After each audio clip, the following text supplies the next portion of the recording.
Ok ragazzi, siamo qui di nuovo, TI9, si ricorda di me, he remembers me from the previous year, Kuroky, I could not believe it.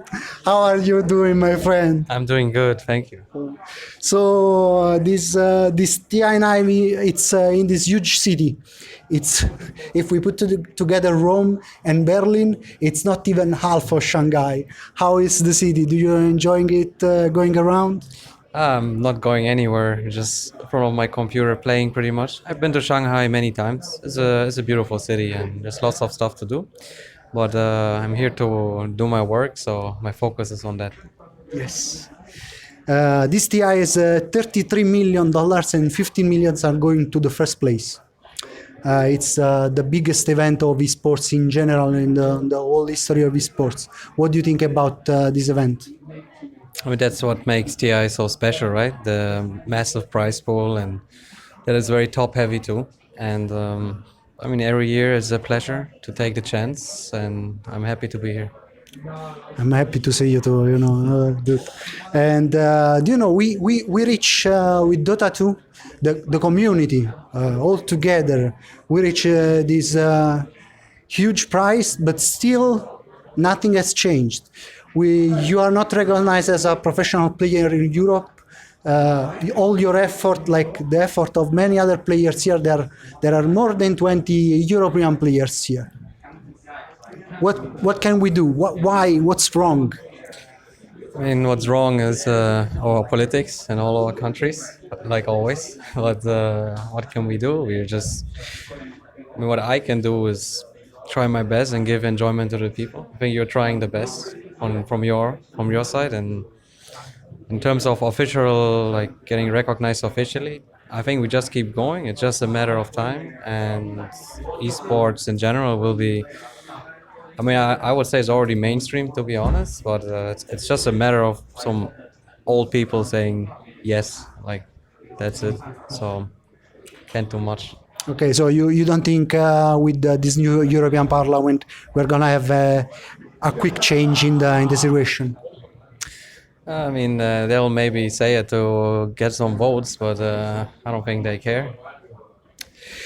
Well, let's talk back to TI and to the season of Liquid. You participated to many events this year. How was in general, from your point of view, this season of Team Liquid? We saw some crazy play by Miracle. You two, I remember against EG was MDL Paris, a crazy. Uh, Magina by Miracle was super quick, destroyed everything, and GG. So what's the result of this world season until TI for you? I think the season was pretty good for us overall. It was a bit like different than other seasons because we skipped the first major and the second major we played with a stand-in. So there's definitely like not exactly what I wanted, but overall I'm grateful. I think we had like a fairly successful run. We got the second place twice in major. Of course, we're ambitious. We want more always, but the goal at the end of the day is to come to this tournament, the international, and do well. And whatever placement we make here is gonna decide how good the season went for us.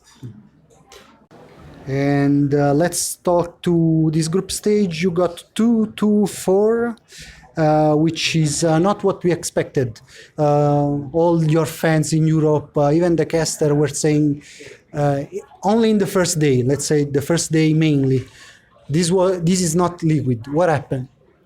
We were also ourselves like a bit taken back by what happened. Our practice went very well. We came here and suddenly everything like crashed a little bit for us.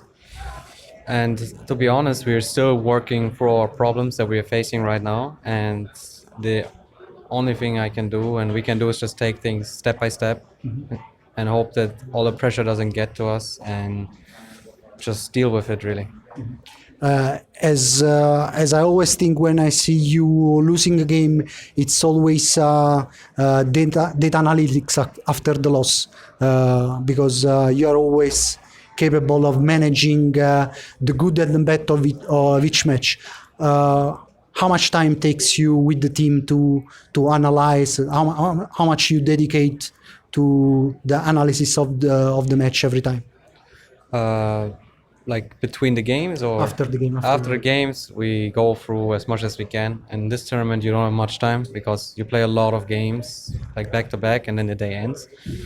But overall, we spend like each day like a couple hours to break down everything and analyze it. And at the same time, I need to balance it because if I overdo it, it becomes like too much for my teammates to process. Because you need time to like relearn things and process your mistakes. And the important thing is to also look at the good things that you did before you forget them and not always focus on the negative things. And but yeah, we spend a like good amount of time on that. Definitely, that's like a main part of this game. It's just really breaking down what happened, what went wrong, what went good, and how to do it better next time.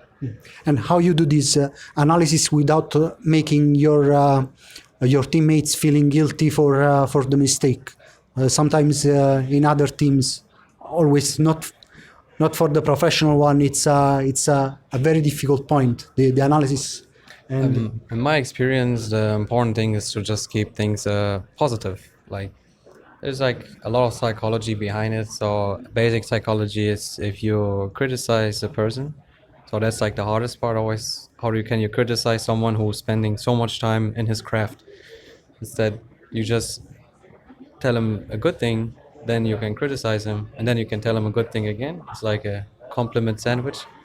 And then the person can take it much better. If I were to go to him and just tell him you did this bad and this, it's not good. It's not good for him, not good for me, not good for my team. true. And you're gonna have you had a lot of hard game until now. Which one you think was the hardest to play?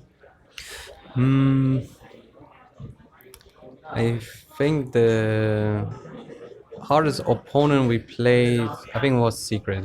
We generally struggle against them. Their style is just good against ours. And yeah, I would say Secret was one of the harder opponents.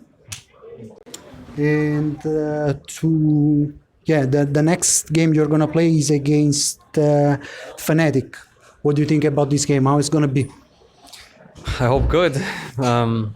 Since it's a best of one, it's like random, to be honest. So just hope for the best and go there as prepared as we can and play our best. Who do you think is the most fearsome team during this TI9? I mean, so far, I think OG has impressed a lot of people. They've been doing really well, and they play very good and quick aggression. It's good, like, if you watch them, it looks nice, and I think OG outperformed most teams in the group stage so far. Okay. So you're not afraid of the Chinese team which are playing, in their own...